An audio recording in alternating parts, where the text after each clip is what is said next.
Have legs, the idiom that keeps going. Hello, English learners and enthusiasts. Welcome back to our channel. Today, we're going to unravel the meaning behind the English phrase to have legs. This is a phrase you might hear in conversations, movies, and even in business meetings. Stick with us to find out what it means and how you can use it in your own conversations.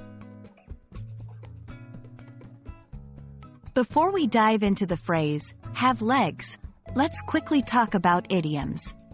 An idiom is a phrase or an expression that has a figurative meaning different from the literal meaning of the individual words. For example, break a leg doesn't mean to literally break a leg but to wish someone good luck. Now, let's get our legs moving and explore our main idiom. The phrase to have legs is an idiom that suggests something has endurance, viability, or long-lasting appeal or effectiveness.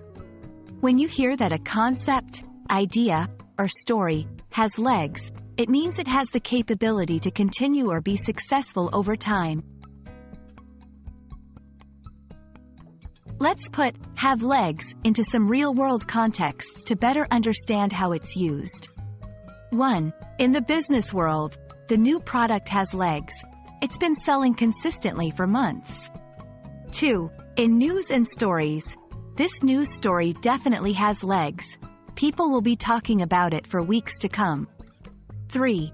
In entertainment, do you think this TV show has legs? Or will it be cancelled after a few episodes?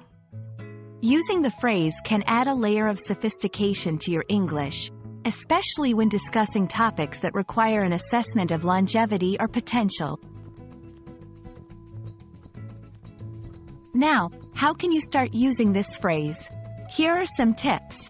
When you want to express that something is not a short-term fad but has potential for the future.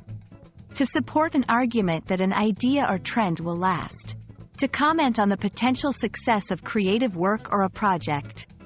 Remember, idioms can be fun, but they also need to be used in the right context to make sense. And that's a wrap on the meaning of to have legs. We hope you enjoyed this video and found it useful. The next time you come across a concept or story that seems to be sticking around, you might just say it has legs. Thanks for watching, and we look forward to seeing you in our next video. Don't forget to practice, keep learning, and, of course, keep those idioms running.